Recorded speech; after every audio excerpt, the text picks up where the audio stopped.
नमस्कार बच्चों, आज हम फिर से हाजिर हैं आपके पसंदीदा कार्यक्रम के साथ। शिक्षावाणी कार्यक्रम में आप सभी का स्वागत है। मैं हूं आपकी दीदी शिखा जयमन, जो कि हमेशा की तरह आपके लिए लेकर आई हूं बहुत से महत्वपूर्ण पाठ व साथ ही साथ करवाऊंगी आपका ढेर सारा मनोरंजन भी। बच्चों, सूरज की किरणें आती हैं, सारी कलियां खिल जाती हैं, अंधकार सब खो जाता है, सब जग सुंदर हो जाता है। चिड़िया गाती हैं मिलजुल कर, बहते हैं उनके मीठे स्वर, ठंडी ठंडी हवा सुहानी चलती है जैसे मस्तानी। ये प्रातः की सुख बेला है, धरती पर सुख अलबेला है, नई ताजगी नई कहानी, नया जोश पाते हैं प्राणी। शुभ प्रभात बच्चों, कैसे हैं आप? हम जानते हैं सभी बच्चे बहुत खुश व स्वस्थ हैं। बिल्कुल बच्चों, जैसा कि हमने पहले भी आपको बताया है, खुश रहना स्वस्थ रहने के लिए बहुत आवश्यक है। हाँ तो बच्चों, आप सभी तैयार हैं ना आपका पसंदीदा कार्यक्रम सुनने के लिए? अब तो सभी बच्चों को ये याद हो गया होगा कि शिक्षावाणी कार्यक्रम सुनने से पहले क्या क्या तैयारियां करनी होती हैं। बिल्कुल बच्चों, कॉपी और पेन अवश्य साथ लेके बैठें। जो भी आपको महत्वपूर्ण लगे उसे लिखते चलें, जिससे कि कार्यक्रम समाप्त होने के बाद आप उसका अच्छी तरह से अभ्यास कर सकें। हाँ तो बच्चों, अब जानते हैं कि आज के शिक्षावाणी कार्यक्रम के माध्यम से हम आपके लिए क्या क्या लेकर आए हैं। बच्चों, हमेशा की तरह आज भी आप सबसे पहले सुनेंगे मीना की कहानी, जिसका शीर्षक है कठपुतली। इसके बाद कक्षा 6 के विद्यार्थियों के लिए विषय सामाजिक विज्ञान से पाठ 6, जिसका शीर्षक है नए प्रश्न नए विचार। इसके प्रस्तुतकर्ता हैं शैलेंद्र कुमार सुथार। इसके बाद कक्षा 12वीं के विद्यार्थियों के लिए विषय हिंदी अनिवार्य आरोह द्वितीय से पाठ 16, जिसका शीर्षक है नमक। इसके प्रस्तुतकर्ता हैं पूनम कुमारी। हाँ तो बच्चों, अब आप सभी का इंतजार खत्म हो चला है। अब हम बढ़ चलते हैं मीना की दुनिया में और सुनते हैं मीना की कहानी, जिसका शीर्षक है कठपुतली।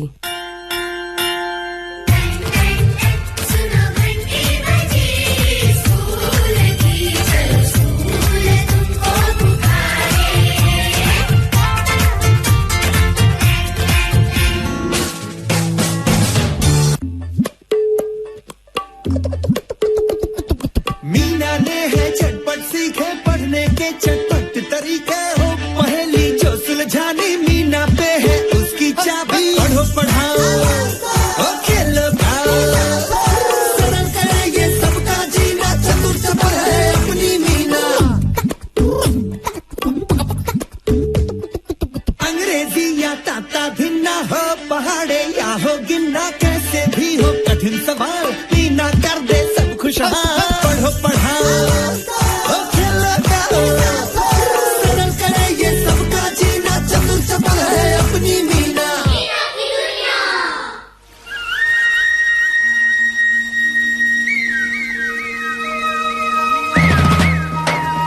नमस्ते दोस्तों, भाई मैंने अभी अभी एक छोटी सी कविता लिखी है, आप सभी सुनो। यूं तो फल है बहुत से लेकिन मुझको भाता केला, क्योंकि केला सुन के मुझको याद आता है मेला। आप सब यही सोच रहे होंगे कि आज मुझे मेले की याद क्यों आ गई, है ना? बताता हूँ। मुझे आज मेले की याद इसलिए आ गई क्योंकि आज अपनी मीना मेला देखने जो गई है, सोमा और सोमा की माँ के साथ।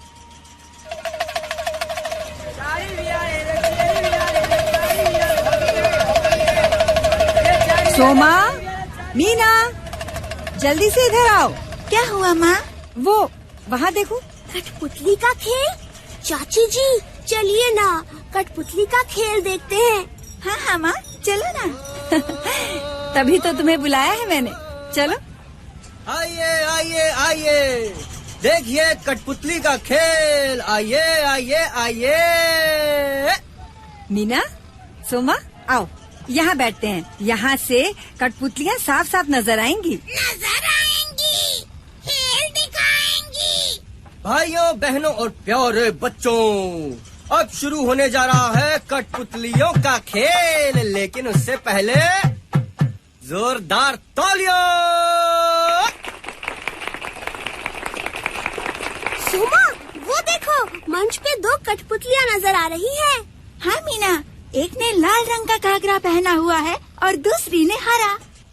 बात है बहुत पुरानी, लेकिन बात बड़ी अलबेली। ये हैं 2 पक्की सहेलियां, चंपा और चमेली। देखो सोमा, लाल घाघरे वाली कठपुतली का नाम है चंपा। हाँ, और हरे घाघरे वाली का नाम है चमेली। एक बार एक पेड़ के नीचे दोनों रही थी नाच। सोमा, ये दोनों कठपुतलियां नाचते हुए कितनी सुंदर लग रही है ना? हाँ।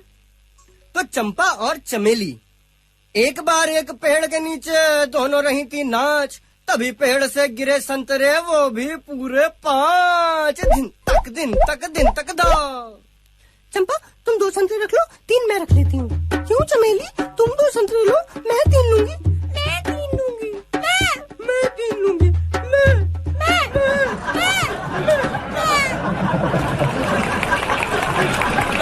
तो चंपा और चमेली मैं चिल्लाई। बड़ा कठिन था प्रश्न, संतरे कैसे बांटे जाएं।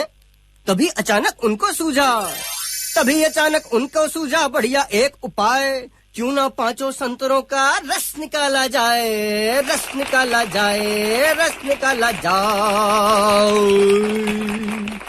रस निकाल के बांट लिया दोनों ने आधा आधा। कभी नहीं वो झगड़ेंगी, फिर किया दोनों ने वादा। कभी नहीं वो झगड़ेंगी, फिर किया दोनों ने वादा। कभी नहीं वो झगड़ेंगी, फिर किया दोनों ने वादा। अब मेरा आपसे सवाल, चंपा और चमेली में बंटवारा हुआ ठीक। आपको इनकी कहानी से मिलती है क्या सीख?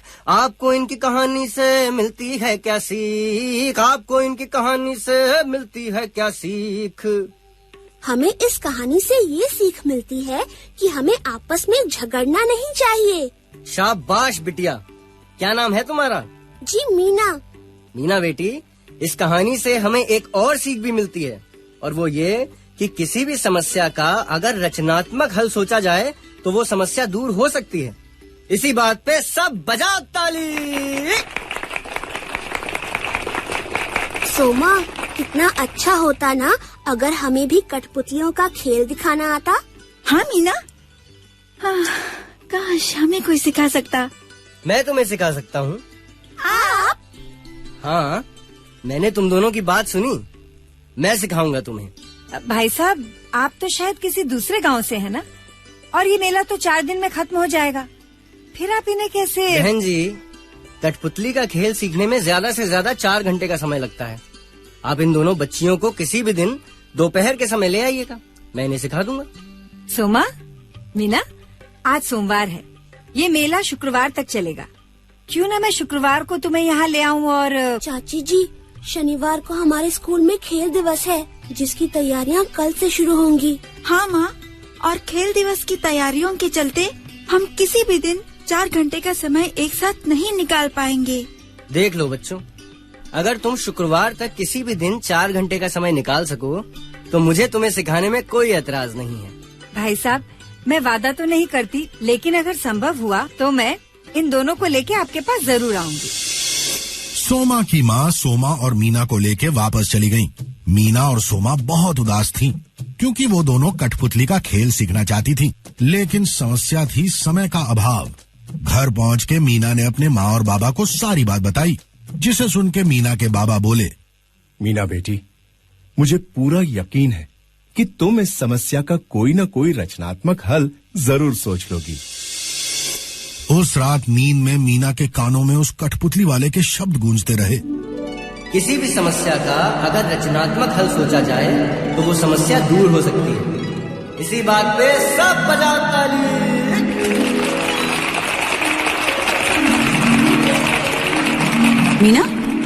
मीना, उठ जाओ, सुबह हो गई है।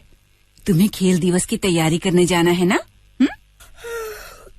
माँ, वहाँ तो जाना है, पर उसके पहले मुझे सोमा से मिलने जाना है। कौन? सोमा मैं हूँ, मीना। जल्दी से दरवाजा खोलो। मीना, तुम इतनी सुबह सुबह? कौन है सोमा? अरे मीना बिटिया। चाची जी नमस्ते। खुश रहो, खुश रहो। बताओ ना मीना, तुम इतनी सुबह सुबह? सोमा, अब हम दोनों कठपुतली का खेल सीख सकेंगे। सच? हाँ।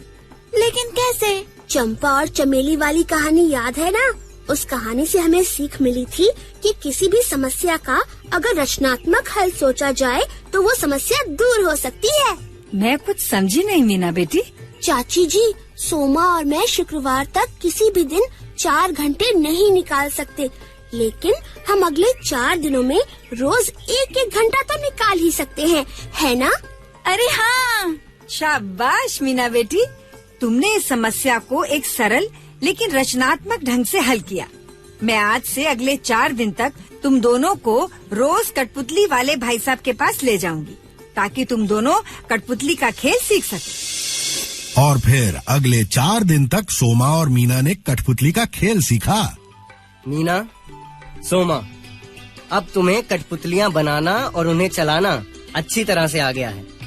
मैं अपने गांव जाने से पहले तुम्हें एक उपहार देना चाहता हूँ। उपहार?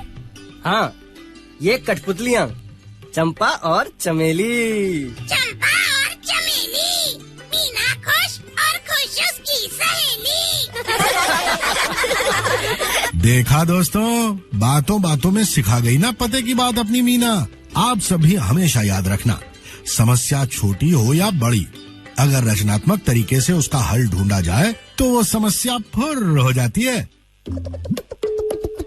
सरल करे ये सबका जीना, चतुर सबल है अपनी मीना। चलो भाई, अब समय हो गया है अपनी कवियत्री और कवि जी से मिलने का।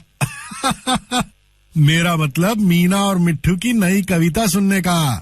बिल्कुल मत घबराना, अगर कोई भी मुश्किल आए, क्योंकि रचनात्मक ढंग से हर मुश्किल हल हो जाए। भाई वाह, क्या कविता लिखते हैं मीना और मिट्ठू। दोस्तों, अब पता है ना क्या करना है? हाँ, अब सुनना है गाना।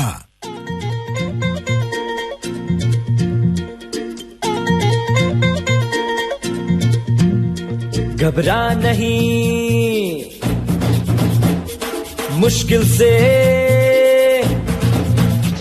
घबरा नहीं मुश्किल से आगे चल, मिल जाएगा कोई ना कोई हल। बस छोटी सी एक शर्त है, 100 बातों का एक अर्थ है, तू सोचने का तरीका बदल, तू सोचने का तरीका बदल, तू सोचने का तरीका बदल।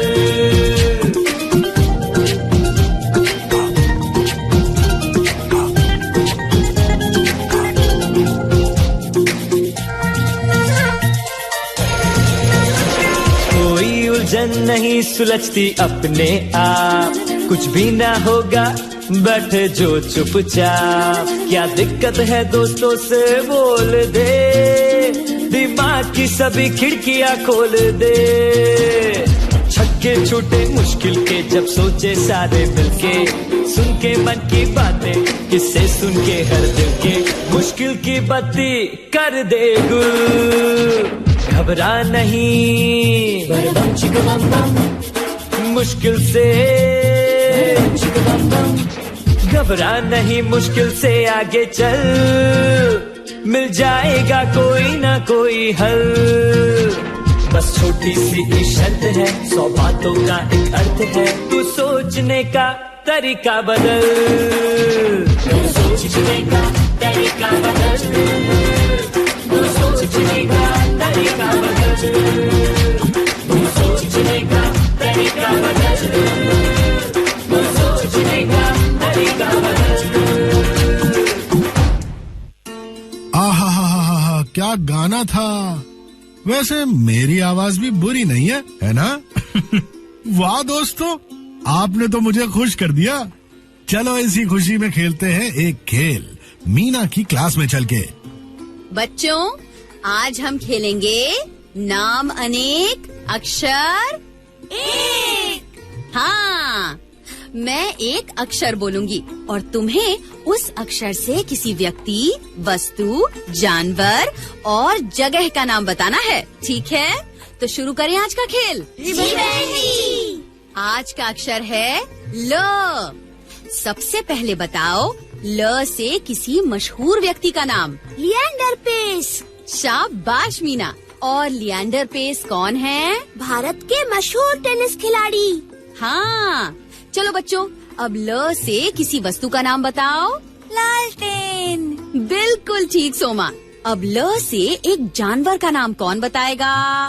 लकड़बग्घा। शाबाश दीपू। अब ल से किसी जगह का नाम।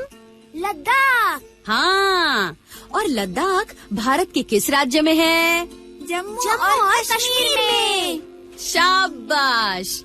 और लद्दाख का सबसे बड़ा शहर है लेह, जहाँ से थोड़ी ही दूर है एक बहुत सुंदर झील जिसका नाम है पैंगोंग। तो बच्चों, खेल के मजा आया ना? आपको भी मजा आया ना? फिर ठीक है, तो जल्दी मिलते हैं एक चटपटी कहानी, गुदगुदाते गीत और मजेदार खेल के साथ। तब तक अपनी प्यारी मीना को चिट्ठी लिखना मत भूलना, चाहे वो आपके सुझाव हो, आपके विचार हो या आपके अनुभव। दोस्तों, मुझे चिट्ठी जरूर लिखना, मैं इंतजार करूंगी। मेरा पता है मीना की दुनिया, UNICEF, post box number 3008, Lodhi road, HPO, नई दिल्ली 110003।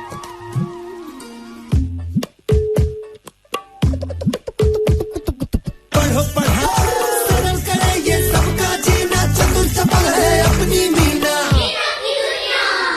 हाँ, तो बच्चों, अभी आपने सुनी मीना की कहानी, जो कि आप सभी को खूब पसंद आई होगी और आप सभी का अच्छे से मनोरंजन भी हुआ होगा। हाँ, तो बच्चों, अब ये तो हुई मनोरंजन की बात। अब हम बढ़ चलते हैं हमारी कक्षा की ओर और मनोरंजन के साथ साथ पढ़ाई भी कर लेते हैं। हाँ, तो बच्चों, अब कक्षा 6 के विद्यार्थियों के लिए विषय सामाजिक विज्ञान से पाठ 6 नए प्रश्न नए विचार, इसके प्रस्तुत करता है शैलेंद्र कुमार सुथार।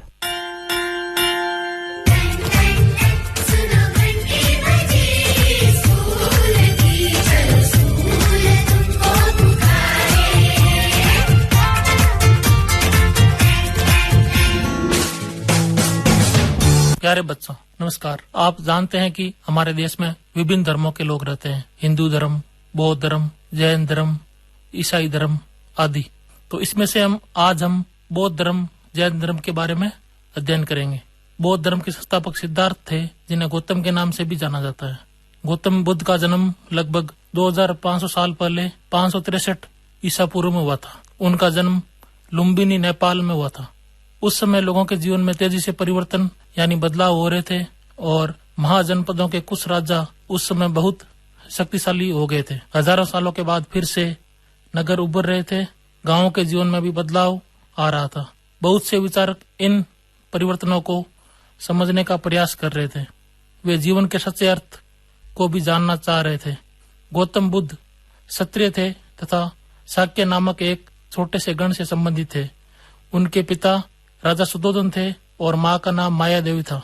युवावस्था में ही 29 वर्ष की आयु में उन्होंने ज्ञान की खोज में घर को छोड़ दिया। अनेक वर्षों तक वे भ्रमण करते रहे यानी घूमते रहे तथा अन्य विचारकों से मिलकर चर्चा करते रहे। अंततः ज्ञान प्राप्ति के लिए उन्होंने स्वयं ही रास्ता ढूंढने का फैसला किया। इसके लिए उन्होंने बोध गया, जो वर्तमान में बिहार में है, उसमें एक पीपल के नीचे कई दिनों तक तपस्या की। पीपल को बोधि वृक्ष भी कहा जाता है। अंततः उन्हें ज्ञान प्राप्त हुआ।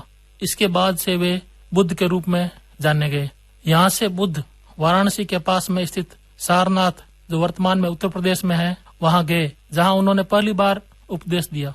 यहाँ प्रथम 5 मित्रों को अपना शिष्य बनाया और फिर उन्हें धर्म प्रचार के लिए भेज दिया। सारनाथ में सर्वप्रथम उपदेश की स्मृति में यानी याद में सम्राट अशोक ने स्तूप का निर्माण करवाया।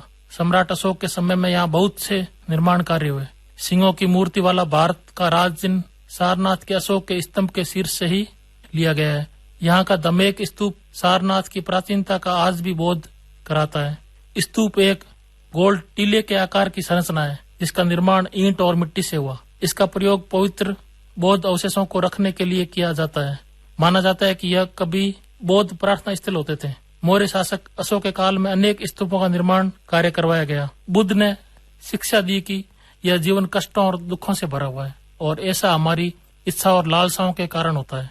इच्छा और लालसाएं हमेशा पूरी नहीं हो सकती। कभी कभी हम जो चाहते हैं वह प्राप्त कर लेने के बाद भी संतुष्ट नहीं होते हैं एवं और अधिक अथवा अन्य वस्तुओं को पाने की इच्छा करने लगते हैं। बुद्ध ने इस लिप्सा को तवा तृष्णा कहा। गौतम बुद्ध ने लोगों को मध्यम मार्ग का उपदेश दिया। उन्होंने दुख, उसके कारण और निवारण के लिए अष्टांगिक मार्ग सुझाया।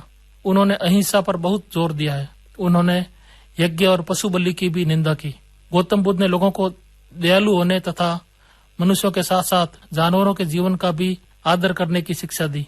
वे मानते थे कि हमारे कर्मों के परिणाम, चाहे वे अच्छे हों या बुरे, हमारे वर्तमान जीवन के साथ साथ बाद के जीवन को भी प्रभावित करते हैं। बुद्ध ने अपनी शिक्षा सामान्य लोगों की प्राकृत भाषा में दी जिसे सामान्य लोग भी उनके संदेश को समझ सकें। बुद्ध ने कहा कि लोग किसी शिक्षा को केवल इसलिए नहीं स्वीकार करें कि यह उनका उपदेश है, बल्कि वे उसे अपने विवेक यानी ज्ञान से मापें। प्यारे बच्चों, अब मैं आपको बुद्ध के विषय की एक कहानी सुनाता हूँ। एक समय की बात है, किस्सा गौतमी नामक एक स्त्री का पुत्र मर गया। इस बात से वह इतनी दुखी हुई कि वह अपने बच्चे को गोद में लिए नगर की सड़कों पर घूम घूम कर लोगों से प्रार्थना करने लगी कि कोई उसके पुत्र को जीवित कर दे। एक भला व्यक्ति उसे बुद्ध के पास ले गया। बुद्ध ने कहा, मुझे एक मुट्ठी सरसों के बीज ला कर दो, मैं तुम्हारे पुत्र को जीवित कर दूंगा। किस्सा गौतमी बहुत प्रसन्न हुई, पर जैसे ही वह बीज लाने के लिए जाने लगी तभी बुद्ध ने उसे रोका और कहा, ये बीज एक ऐसे घर से मांग कर लाओ जहाँ किसी की मृत्यु न हुई हो। किस्सा गौतमी एक दरवाजे से दूसरे दरवाजे गई, लेकिन वह जहाँ भी गई उसने पाया कि हर घर में किसी न किसी के पिता, माता, बहन, भाई, पति, पत्नी, बच्चे, चाचा, चाची, दादा या दादी की मृत्यु हुई थी। बताओ, बुद्ध दुखी माँ को क्या शिक्षा देने का प्रयास कर रहे थे। बुद्ध यह शिक्षा देने की कोशिश कर रहे थे कि जिसका जन्म होता है उसकी मृत्यु निश्चित है, उसे कोई रोक नहीं सकता। किस्सा गौतमी को समझाने के लिए बुद्ध ने यह तरीका अपनाया। प्यारे बच्चों, अब हम उपनिषद के बारे में जानेंगे। जिस समय बुद्ध उपदेश दे रहे थे उसी समय या उससे भी थोड़ा पहले दूसरे अन्य चिंतक भी कठिन प्रश्नों का उत्तर ढूंढने का प्रयास कर रहे थे। उनमें से कुछ मृत्यु के बाद के जीवन के बारे में जानना चाहते थे, जबकि अन्य यज्ञों की उपयोगिता के बारे में जानने को उत्सुक थे कि यज्ञ हमारे जीवन में क्या काम आता है। इनमें से अधिकांश चिंतकों का यह मानना था कि विश्व में कुछ तो ऐसा है जो स्थायी है और जो मृत्यु के बाद भी बचा रहता है। उन्होंने इसका वर्णन आत्मा तथा ब्रह्म अथवा सार्वभौम आत्मा के रूप में किया है। वे मानते थे कि अंततः आत्मा तथा ब्रह्म एक ही है। आत्मा को अमर माना गया जो कभी मरती नहीं है। केवल मनुष्य का शरीर नष्ट होता है, आत्मा नहीं। ऐसे कई विचारों का संकलन उपनिषदों में हुआ है। उपनिषद उत्तर वैदिक ग्रंथों का हिस्सा थे, यानी जो ग्रंथ वेदों के बाद लिखे गए उन्हें उत्तर वैदिक ग्रंथ कहा गया। उपनिषद का शाब्दिक अर्थ है गुरु के समीप बैठना।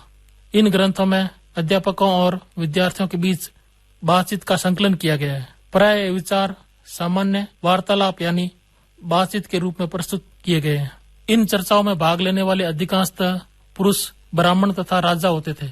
कभी कभी गार्गी जैसी स्त्री विचारकों का भी उल्लेख मिलता है। विद्वता के लिए प्रसिद्ध गार्गी राज दरबारों में होने वाले वाद विवाद में भाग लिया करती थी। निर्धन यानी गरीब लोग इस तरह के वाद विवाद में बहुत कम हिस्सा लेते थे। इस तरह का एक प्रसिद्ध अपवाद सत्यकाम जाबाल का है। सत्यकाम जाबाल का नाम उसकी दासी माँ के नाम पर पड़ा। सत्यकाल के मन में सत्य जानने की तीव्र जिज्ञासा उत्पन्न हुई। गौतम नाम के एक ब्राह्मण ने उन्हें अपने विद्यार्थी के रूप में स्वीकार किया तथा वह अपने समय के सर्वाधिक प्रसिद्ध विचारकों में से एक बन गए। विचारक यानी जो समाज, राज्य के लिए आदर्श बातें लोगों के सामने रखता है और परिचर्चा या वाद विवाद में भी भाग लेता है। इस युग में कुछ अन्य विद्वान भी खोज कर रहे थे। उन्हीं प्रसिद्ध विद्वानों में से एक पाणिनि ने संस्कृत भाषा के व्याकरण की रचना की। उन्होंने स्वरों तथा व्यंजनों को एक विशेष क्रम में रखकर उनके आधार पर सूत्रों की रचना की। ये सूत्र बीज गणित के सूत्रों से काफी मिलते जुलते हैं। इसका प्रयोग कर उन्होंने संस्कृत भाषा के प्रयोगों के नियम लघु सूत्रों जो लगभग 3000 हैं के रूप में लिखे। प्यारे बच्चों, अब हम भारतीय दर्शन की 6 पद्धति यानी 6 दर्शन के बारे में जानेंगे। दर्शन उस विद्या का नाम है जो सत्य एवं ज्ञान की खोज करता है। व्यापक अर्थ में दर्शन तर्कपूर्ण, विधिपूर्वक एवं कर्मबद्ध विचार की एक कला है। इसका जन्म अनुभव एवं परिस्थिति के अनुसार होता है। यही कारण है कि संसार के भिन्न भिन्न व्यक्तियों ने समय समय पर अपने अपने अनुभवों एवं परिस्थितियों के अनुसार भिन्न भिन्न प्रकार के जीवन दर्शन को अपनाया। सदियों से भारत द्वारा सत्य की बौद्धिक खोज का प्रतिनिधित्व दर्शन की 6 शाखाओं ने किया। ये वैशेषिक, न्याय, सांख्य, योग, पूर्व मीमांसा और वेदांत या उत्तर मीमांसा के नाम से जाने जाते हैं। दर्शन की इन 6 पद्धतियों की स्थापना क्रमशः ऋषि कणद, गौतम, कपिल, पतंजलि, जैमिनी और व्यास द्वारा की गई मानी जाती है, जो आज भी देश में बौद्धिक चर्चा को दिशा देते हैं। जर्मन मूल के ब्रिटिश भारतविद फ्रेडरिक मैक्स मूलर के अनुसार दर्शन की इन 6 शाखाओं का विकास कई पीढ़ियों के दौरान व्यक्तिगत विचारकों के योगदान से हुआ। यद्यपि ये एक दूसरे से भिन्न दिखते हैं, तथापि सत्य की इनकी समझ में आधारभूत यानी मूल रूप से तालमेल दिखता है। प्यारे बच्चों, अब हम जैन धर्म का अध्ययन करेंगे। इसी युग में अर्थात लगभग 2500 वर्ष पूर्व जैन धर्म के 24वें तथा अंतिम तीर्थंकर वर्धमान महावीर ने भी अपने विचारों का प्रसार किया। महावीर स्वामी का जन्म 599 ईसा पूर्व में वैशाली गणराज्य के कुंड ग्राम में हुआ था। वह वज्जी संघ के लिच्छवी कुल के एक क्षत्रिय राजकुमार थे। 30 वर्ष की आयु में उन्होंने घर छोड़ दिया और जंगल में रहने लगे। 12 वर्ष तक उन्होंने कठिन एवं एकांकी जीवन गुजारा। इसके बाद उन्हें ज्ञान प्राप्त हुआ। 72 वर्ष की आयु में उन्हें पावापुरी में मोक्ष की प्राप्ति हुई। इस दौरान महावीर स्वामी के कई अनुयायी यानी शिष्य बने, जिसमें उस समय के प्रमुख राजा बिंबिसार और चेटक भी शामिल थे। महावीर स्वामी की शिक्षा सरल थी। उनके अनुसार सत्य जानने की इच्छा रखने वाले को प्रत्येक स्त्री व पुरुष को अपना घर छोड़ देना चाहिए। उन्हें अहिंसा के नियमों का कड़ाई से पालन करना चाहिए, अर्थात किसी भी जीव को न तो कष्ट देना चाहिए और न ही हत्या करनी चाहिए। महावीर का कहना था, सभी जीव जीना चाहते हैं, सभी के लिए जीवन प्रिय है। महावीर ने अपनी शिक्षा प्राकृत में दी। यही कारण है कि साधारण जन भी उनके तथा उनके अनुयायियों की शिक्षाओं को समझ सके। प्रचलन क्षेत्र के आधार पर ही उनके अलग अलग नाम थे। जैसे मगध में बोली जाने वाली प्राकृत मगधी कहलाती थी। जैन नाम से जाने गए महावीर के अनुयायियों को भोजन के लिए भिक्षा मांगकर सादा जीवन बिताना होता था। उन्हें पूरी तरह से ईमानदार होना पड़ता था तथा चोरी न करने की उन्हें सख्त हिदायत थी। उन्हें ब्रह्मचर्य का पालन करना होता था। पुरुषों को वस्त्रों सहित सब कुछ त्याग देना पड़ता था। अधिकांश व्यक्तियों के लिए ऐसे कड़े नियमों का पालन करना बहुत कठिन था। फिर भी हजारों व्यक्तियों ने इस नई जीवन शैली को जानने और सीखने के लिए अपने घरों को छोड़ दिया। कई अपने घरों पर ही रहे और भिक्षु भिक्षुणी बने लोगों को भोजन प्रदान कर उनकी सहायता करते रहे। मुख्यतः व्यापारियों ने जैन धर्म का समर्थन किया। किसानों के लिए नियमों का पालन बहुत कठिन था, क्योंकि फसल की रक्षा के लिए उन्हें कीड़े मकोड़ों को मारना पड़ता था। बाद की सदियों में जैन धर्म उत्तर भारत के कई हिस्सों के साथ साथ गुजरात, तमिलनाडु और कर्नाटक में भी फैल गया। महावीर तथा उनके अनुयायियों की शिक्षाएं कई शताब्दियों तक मौखिक रूप में ही रही। वर्तमान रूप में उपलब्ध जैन धर्म की शिक्षाएं लगभग 1500 वर्ष पूर्व गुजरात में वल्लभी नामक स्थान पर लिखी गई थी। प्यारे बच्चों, अब हम संघ के बारे में अध्ययन करेंगे। महावीर तथा बुद्ध दोनों का ही मानना था कि घर का त्याग करने पर ही सच्चे ज्ञान की प्राप्ति हो सकती है। ऐसे लोगों के लिए उन्होंने संघ नामक संगठन बनाया, जहां घर का त्याग करने वाले लोग एक साथ रह सकें। संघ में रहने वाले बौद्ध भिक्षुओं के लिए बनाए गए नियम विनय पिटक नामक ग्रंथ में मिलते हैं। जो सन्यासी बौद्ध धर्म के प्रचार प्रसार का कार्य करते थे, उन्हें भिक्षु कहा जाता था। विनय पिटक से हमें पता चलता है कि संघ में पुरुषों और स्त्रियों के रहने की अलग अलग व्यवस्था थी। सभी व्यक्ति संघ में प्रवेश ले सकते थे। हालांकि संघ में प्रवेश के लिए बच्चों को अपने माता पिता से, दासों को अपने स्वामी से, राजा के यहाँ काम करने वाले लोगों को राजा से तथा कर्जदारों को अपने देनदारों से अनुमति लेनी होती थी। एक स्त्री को इसके लिए अपने पति से अनुमति लेनी होती थी। संघ में प्रवेश लेने वाले स्त्री पुरुष बहुत सादा जीवन जीते थे। वे अपना अधिकांश समय ध्यान करने में बिताते थे और एक निश्चित समय दिन में वे शहरों और गांवों में जाकर भिक्षा मांगते थे। यही कारण है कि उन्हें भिक्षु तथा भिक्षुणी जो लिए भोजन, वस्त्र तथा दवाएं लेकर आते थे, जिसके बदले ये भिक्षु और भिक्षुणी लोगों को शिक्षा देते थे। आगे आने वाली शताब्दियों में बौद्ध धर्म उपमहाद्वीप के विभिन्न हिस्सों के साथ साथ बाहरी क्षेत्रों में भी फैल गया। एक बौद्ध ग्रंथ से ज्ञात होता है कि जिस तरह महासागरों में मिलने पर नदियों की अलग अलग पहचान समाप्त हो जाती है, ठीक उसी तरह बुद्ध के अनुयायी जब भिक्षुओं की श्रेणी में प्रवेश करते हैं तो वे अपना वर्ण, श्रेणी और परिवार सब त्याग देते हैं। सम्राट अशोक ने कलिंग युद्ध के द्रवित दृश्यों को देखने के बाद बौद्ध धर्म ग्रहण कर लिया और बौद्ध धर्म का प्रचार प्रसार किया। बौद्ध काल ने न केवल वृद्ध विकास का दौर देखा है, अपितु सशक्त केंद्रीय सत्ता भी देखी है। इस काल में भारतवर्ष अध्यात्म एवं ज्ञान का केंद्र बन गया था। कुशीनगर जो वर्तमान में उत्तर प्रदेश में है, में बौद्ध अनुयायियों का बहुत बड़ा पवित्र स्थान है। गौतम बुद्ध इसी स्थान में ही महापरिनिर्वाण को प्राप्त हुए, अर्थात वहां इनकी मृत्यु हुई। तो प्यारे बच्चों, आज हमने बौद्ध धर्म और जैन धर्म के बारे में और इनकी स्थापना करने वालों के बारे में भी जाना। विभिन्न धर्म हमें नैतिक शिक्षा प्रदान करने में सहायक होते हैं। आप निरंतर अध्ययन करते रहें, स्वस्थ रहें और सुरक्षित रहें। धन्यवाद। हाँ तो बच्चों, अभी आपने सुना कक्षा 6 के विद्यार्थियों के लिए विषय सामाजिक विज्ञान से पाठ 6 नए प्रश्न नए विचार। इसे प्रस्तुत किया शैलेंद्र कुमार सुथार ने और इसकी समीक्षा की सीमा शर्मा ने। हाँ तो बच्चों, अब बढ़ चलते हैं हमारी अगली कक्षा की ओर और अब कक्षा 12वीं के विद्यार्थियों के लिए विषय हिंदी अनिवार्य आरोह द्वितीय से पाठ 16 नमक। इसकी प्रस्तुत करता है पूनम कुमारी।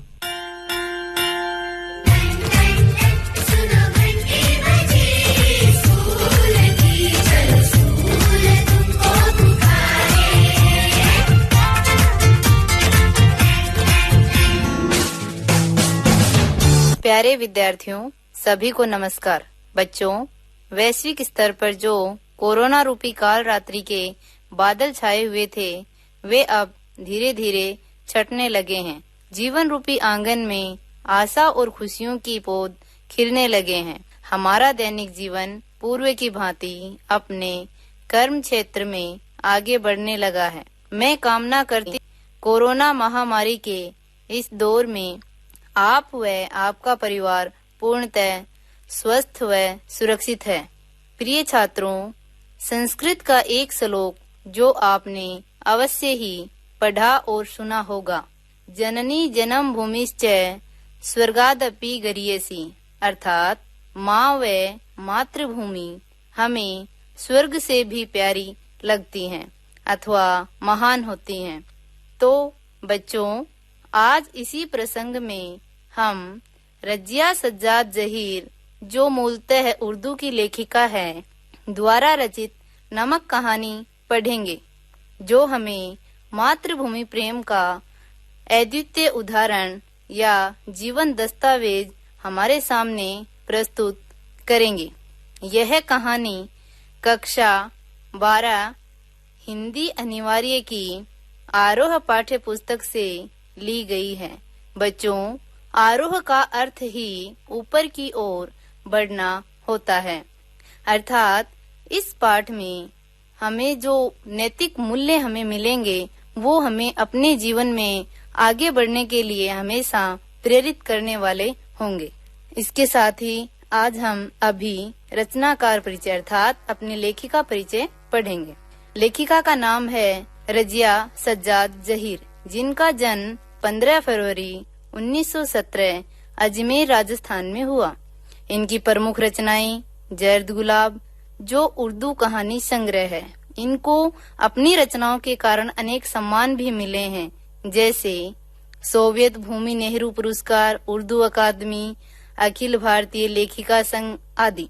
इनकी कुछ विशेषताएं, जैसे यह मूलतः उर्दू की कथाकार हैं।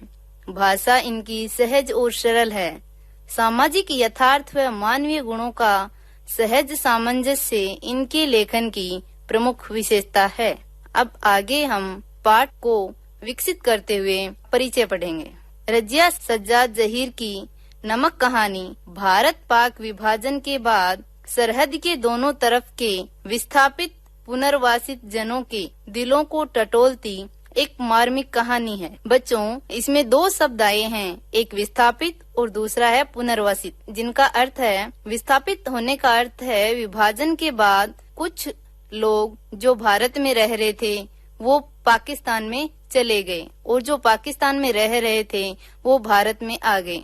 पुनर्वासित शब्द का अर्थ यहाँ पे होगा आकर के बसना। इस कहानी में ऐसे ही विस्थापित होकर आई सिख बीवी आज भी लाहौर को अपना वतन मानती है, क्योंकि 1947 ईस्वी भारत पाकिस्तान विभाजन के बाद जो परिवार विस्थापित होकर भारत से पाकिस्तान चले गए वह पाकिस्तान से भारत आ गए, परंतु उनके कुछ रिश्तेदार वहीं रह गए।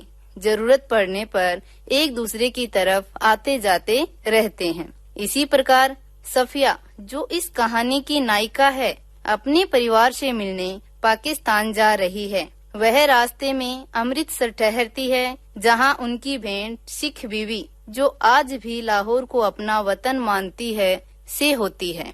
सिख बीवी में सफिया को अपनी माँ नजर आती है, क्योंकि उनकी वेशभूषा, शारीरिक संरचना व व्यवहार उसे अपनी माँ से मिलता नजर आता है। सिख बीवी को अपनी बहुओं से पता चलता है कि सफिया लाहौर जा रही है, तो वह बड़े ही अपनत्व की भावना से उससे मिलती है। सफिया सिख बीवी से पूछती है कि उन्हें लाहौर से कुछ मंगवाना है क्या। सिख बीवी ने कहा, अगर कुछ ला सको तो थोड़ा सा लाहौरी नमक लाना। क्या मंगवाया बच्चों? लाहौरी नमक।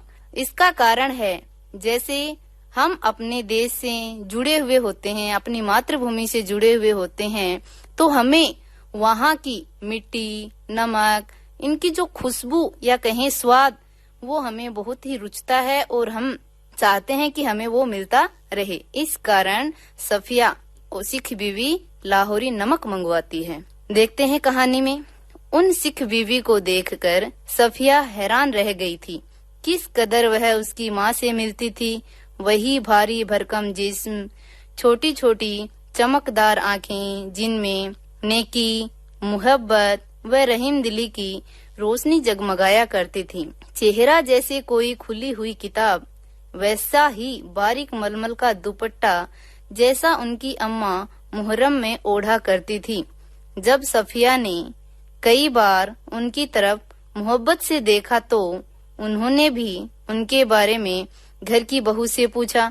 उन्हें बताया गया कि ये मुसलमान हैं, कल ही सुबह लाहौर जा रही हैं अपने भाइयों से मिलने, जिन्हें इन्होंने कई साल से नहीं देखा। लाहौर का नाम सुनकर वे सफिया के पास आ बैठी और उसे बताने लगे कि उनका लाहौर कितना प्यारा शहर है, वहाँ के लोग कैसे खूबसूरत होते हैं, उम्दा खाने और नफीस कपड़ों के शौकीन, सैर सपाटे के रसिया, जिंदा दिली की तस्वीर। अर्थात इसका अर्थ है सफिया आज भी अपने वतन से जुड़ी हुई है और वहाँ के लोगों के जो भावनाएं हैं वो उसके मन में समाई हुई हैं। कीर्तन होता रहा, वे आहिस्ता आहिस्ता बातें करती रही। सफिया ने एक बार बीच में पूछा, माताजी, आपको तो यहाँ आए बहुत साल हो गए होंगे। हाँ बेटी, जब हिंदुस्तान बना था तभी आए थे। वैसे तो अब यहाँ भी हमारी कोठी बन गई है, बिजनेस है, सब ठीक है, पर लाहौर की बहुत याद आती है। हमारा वतन तो जी लाहौर ही है। अर्थात सफिया के मन में आज भी लाहौर की वैसी ही तस्वीर छाई हुई है जो उसने उस समय देखी थी। वो आज भी लाहौर से बहुत प्रेम करती है। फिर पलकों से कुछ सितारे टूटकर दूधिया आंचल में समा जाते हैं, अर्थात उनकी आंखों से आंसू आ जाते हैं। बात आगे चल पड़ी, मगर घूम फिरकर उसी जगह पर आ जाती है। साडा लाहौर, अर्थात अपना लाहौर या हमारा लाहौर तो हमारा ही है। कीर्तन कोई 11 बजे खत्म हुआ। जब वे प्रसाद हाथ में लिए उठने लगी और सफिया को सलाम के जवाब में दुआएं देती हुई रुखसत होने लगी, तब सफिया ने धीमे से पूछा, आप लाहौर से कोई सौगात मंगाना चाहे तो मुझे हुक्म दीजिए। वे दरवाजे से लगी खड़ी थी, हिचकिचा कर बहुत ही आहिस्ता से बोली, अगर ला सको तो थोड़ा सा लाहौरी नमक लाना। 15 दिन यूं गुजरे कि पता ही नहीं चला। जिम खाना की सामे, दोस्तों की मोहब्बत, भाइयों की खातिरदारियां, उनका बस न चलता था कि बिछड़ी हुई परदेसी बहन के लिए क्या कुछ न कर दें। दोस्तों, अजीजों, यह हालात की कोई कुछ ले आ रहा है, कोई कुछ कहाँ रखें, कैसे पैक करें, क्यों कर ले जाएं, एक समस्या थी। सबसे बड़ी समस्या थी बादामी कागज की एक पुड़िया जिसमें कोई सेर भर लाहौरी नमक था। सफिया का भाई बहुत बड़ा पुलिस अफसर था। उसने सोचा कि वह ठीक राय दे सकेगा। चुपके से पूछने लगी, क्यों भैया, नमक तो ले जा सकते हैं ना? वह हैरान होकर बोला, नमक तो नहीं ले जा सकते, गैर कानूनी है। और नमक का आप क्या करेंगे? आप लोगों के हिस्से में तो हमसे बहुत ज्यादा नमक आया है। अब देखिए बच्चों, यहाँ पे एक लाइन आई है, आप लोगों के हिस्से में तो हमसे बहुत ज्यादा नमक आया। इसका अर्थ क्या है? जब भारत और पाकिस्तान का विभाजन हुआ तो हमारे भारत की तरफ खारे पानी की झीलें ज्यादा हैं और उनसे जो नमक निकलता है, तो एक कहें तो उन्होंने एक व्यंग्य के रूप में ये लाइन कही सफिया के भाई ने सफिया से। वह झुंझला गई, मैं हिस्से बखरे की बात नहीं कर रही हूँ, आया होगा, मुझे तो लाहौर का नमक चाहिए, मेरी माँ ने मंगवाया है। भाई की समझ में कुछ नहीं आया, माँ का क्यों जिक्र था, वे तो बंटवारे से पहले ही मर चुकी थी। जरा नरमी से समझाने के अंदाज में बोला, देखिए बाजी अर्थात बहन, आपको कस्टम से गुजरना है। कस्टम होता है जांच, और अगर एक भी चीज ऐसी वैसी निकल आई तो आपके सामान की चिंदी चिंदी बिखेर देंगे, अर्थात पूर्णतः बिखेर देंगे। वह बिगड़ कर बोली, निकल आने का क्या मतलब है? मैं क्या चोरी से ले जाऊंगी या छिपा कर ले जाऊंगी? मैं तो दिखा कर जता कर ले जाऊंगी।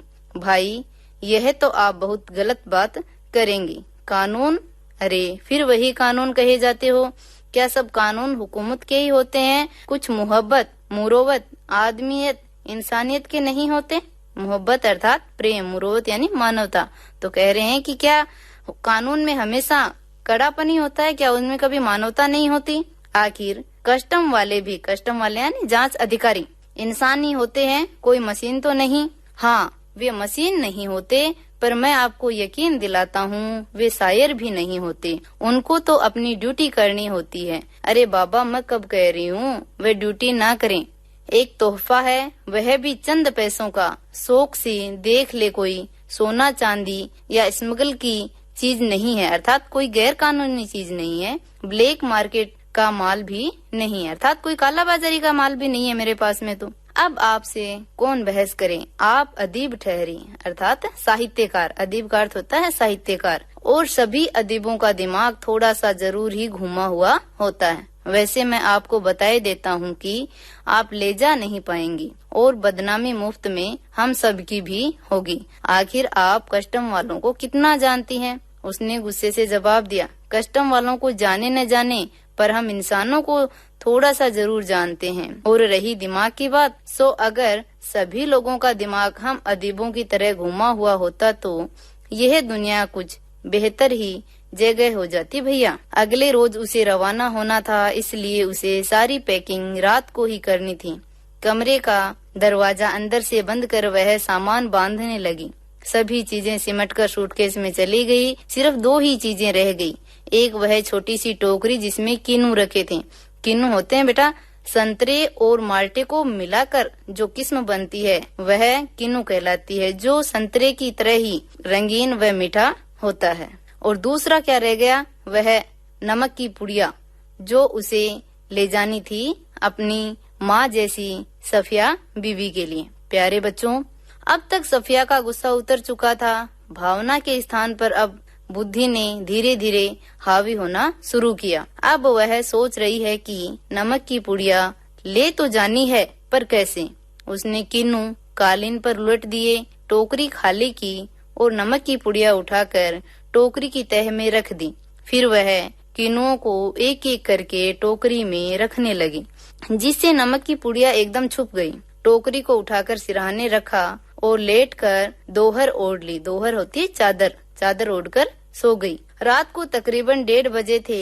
मार्च की सुहानी हवा खिड़की की जाली से आ रही थी। खिड़की के करीब लगा चंपा का एक घना दरखत अर्थात पेड़ खड़ा था। दूर से किसी कुत्ते के भौंकने या रोने की आवाज, चौकीदार की सीटी, फिर सन्नाटा। यह पाकिस्तान था। यहाँ उसके 3 सगे भाई थे। बेसुमार चाहने वाले दोस्त थे। बाप की कब्र थी। नन्हे नन्हे भतीजे भतीजियां थी जो उससे बड़ी मासूमियत से पूछते थे, फूफी जान आप हिंदुस्तान में क्यों रहती हैं, जहाँ हम लोग नहीं आ सकते। उन सबके और सफिया के बीच में एक सरहद यानी सीमा थी और बहुत ही नोकदार लोहे की छड़ों का जंगला जो कस्टम कहलाता है। कस्टम की यह परिभाषा खुद लेखिका ने बनाई है। कल वह लाहौर से चली जाएगी। हो सकता है साल भर बाद फिर आए, हो सकता है कभी न आ सके। अचानक उसकी आंखें खुल गई और उसका सारा स्वप्न टूट गया। प्यारे बच्चों, अब सफिया हिंदुस्तान लौट रही है। वह फर्स्ट क्लास के वेटिंग रूम में बैठी थी। दिल्ली तक का किराया उसके भाई ने दिया था और हाथ में टिकट दबाए वेटिंग रूम से बाहर प्लेटफॉर्म पर टहल रहा था। वह अंदर बैठी चाय की प्याली हाथ में लिए किनुओं की टोकरी पर निगाहें जमाए सोच रही थी कि आसपास इधर उधर कितने लोग हैं, लेकिन सिर्फ वही जानती है कि टोकरी की तह में किनुओं के नीचे नमक की पुड़िया। प्यारे बच्चों, अब कहानी में थोड़ा ट्विस्ट या कहीं चरमोत्कर्ष आता है। सफिया का सामान कस्टम चोरी से नहीं ले जाएगी। उसने जल्दी से पुड़िया निकाली और हैंडबैग में रख ली, जिसमें उसका पैसा व पासपोर्ट आदि थे। जब सामान कस्टम से होकर रेल की तरफ चला तो वह एक कस्टम अफसर की तरफ बढ़ी। ज्यादातर मेजें खाली हो चुकी थी। वहीं एक साहब खड़े थे। लंबा कद, दुबला पतला जिस्म, खिचड़ी बाल, आँखों पर ऐनक। सफिया हिचकिचा कर बोली, मैं आपसे कुछ पूछना चाहती हूँ। उन्होंने नजर भरकर उसे गौर से देखा। बोले, फरमाइए। उनके लहजे ने सफिया की हिम्मत बढ़ा दी। आप कहाँ के रहने वाले हैं? सफिया ने हैंडबैग मेज पर रख दिया और नमक की पुड़िया निकालकर उनके सामने रख दी और फिर आहिस्ता आहिस्ता सब कुछ बता दिया। उन्होंने पुड़िया को धीरे से अपनी तरफ सरकाना शुरू किया। जब सफिया की बात खत्म हुई तब उन्होंने पुड़िया को हाथ में उठाया, अच्छी तरह लपेटा और खुद सफिया के बैग में रख दिया। बैग सफिया को देते हुए बोले, मोहब्बत तो कस्टम से इस तरह गुजरती है कि कानून भी हैरान रह जाता है। अर्थात मोहब्बत के तोहफे को ले जाने के लिए तो कस्टम वाले भी मना नहीं कर सकते। प्यारे विद्यार्थियों, जब सफिया वहाँ से चलने लगी तो वे भी खड़े हो गए और कहने लगे, जामा मस्जिद की सीढ़ियों को मेरा सलाम कहिएगा और उन खातून सिख बीवी को यह नमक देते वक्त मेरी तरफ से कहिएगा कि लाहौर अभी तक उनका वतन है और दिल्ली मेरा। लो, बाकी सब रफ्ता रफ्ता यानी धीरे धीरे ठीक हो जाएगा। प्लेटफॉर्म पर उसके बहुत से दोस्त, भाई, रिश्तेदार थे। हसरत भरी नजरों से बहते हुए आंसुओं, ठंडी सांसों और दबे हुए होठों के बीच काटती हुई रेल की सरहद की तरफ बढ़ी। अटारी में पाकिस्तानी पुलिस उतरी और हिंदुस्तानी पुलिस सवार हुई। इसका कारण था सीमा। अटारी में भारत और पाकिस्तान की जो सीमा है वो लगती है। अटारी से पहले पाकिस्तान और उसके आगे अपना भारत। कुछ समझ नहीं आता था कि कहाँ लाहौर खत्म हुआ और कहाँ से अमृतसर शुरू हुआ। अर्थात दोनों देश एक दूसरे के साथ घुले मिले थे। किस प्रकार से उनकी जमीन, जबान, सबकी सूरतें, लिबास, सब कुछ एक जैसे थे। मुश्किल बस इतनी थी कि भरी हुई बंदूकें दोनों के हाथ में। अमृतसर में कस्टम वाले फर्स्ट क्लास वालों के सामान उनके डिब्बे के सामने ही कर रहे थे। सफिया का सारा सामान देखा जा चुका था तो वह उन नौजवान कस्टम अफसर की ओर बढ़ी जो बातचीत और सूरत से बंगाली लगते थे। सफिया बोली, मेरे पास नमक है थोड़ा सा। बच्चों, आप सोच रहे होंगे कि दोबारा कस्टम कहाँ से आ गया। जब पाकिस्तान से सफिया चलती है तो उनकी चेकिंग 2 जगह होती है, उनके सामान की चेकिंग। एक बार उनकी लाहौर में जो पाकिस्तान में आता है और दूसरी बार अमृतसर में जो भारत में आता है। तो अब उनकी जो सामान की चेकिंग है वो दूसरी बार हो रही है। फिर उन्होंने हैंडबैग खोला और वह पुड़िया उनकी तरफ बढ़ाते हुए अटकते झिझकते हिचकते हुए उनको सब कुछ कह सुनाया। उन्होंने सिर झुका लिया था, सुनते रहे। बात पूरी हुई तो उन्होंने एक बार फिर सफिया को ऊपर से नीचे की तरफ देखा, धीरे से बोले, इधर आइए जरा। चलते चलते उन्होंने एक दूसरे से कहा, इनके सामान का ध्यान रखिएगा। प्लेटफॉर्म के सिरे पर एक कमरा था, वे उसके अंदर घुसे। सफिया दाखिल होते मुस्कुराई, हिचकिचाई। वे मुस्कुराकर बोले, आइए आइए न। सफिया ने पुड़िया व बैग को मेज पर रख दिया। बाहर की तरफ झांककर उन्होंने एक पुलिस वाले को इशारा किया। सफिया के पैर तले जमीन खिसक गई, अर्थात वो डर गई कि अब क्या होगा। शायद बच्चों आपके मन में भी चल रहा होगा कि सफिया को पुलिस अधिकारी गिरफ्तार करेगा या छोड़ देगा, है कि नहीं। चलो आपकी जिज्ञासा दूर करते हैं। 2 चाय लाओ, अच्छी वाली। पुलिस वाला सफिया को घूरते हुए चला गया। फिर मेज की दराज से एक किताब निकाली, वह सफिया के सामने रखकर उन्होंने पहला सफा खोल दिया। सफा का अर्थ होता है पेज। बाईं ओर नजरुल इस्लाम की तस्वीर थी और टाइटल वाले सफे पर अंग्रेजी में कुछ धुंधले शब्द थे। सैमुलई सलाम की तरफ से सुनील दास गुप्ता को प्यार के साथ, ढाका 1946। तो आप क्या ईस्ट बंगाल के हैं? हाँ, मेरा वतन ढाका है। उन्होंने बड़े फख्र से जवाब दिया, अर्थात गर्व से जवाब दिया। तो आप यहाँ कब आए? जब डिवीजन हुआ, अर्थात जब बांग्लादेश बना तभी। मगर हमारा वतन तो ढाका है, पर नजरुल और टैगोर को तो हम लोग बचपन से पढ़ते थे। जिस दिन हम रात यहाँ आ रहे थे उसके ठीक 1 वर्ष पहले मेरे सबसे पुराने सबसे प्यारे बचपन के दोस्त ने मुझे यह किताब दी थी। उस दिन मेरी सालगिरह थी।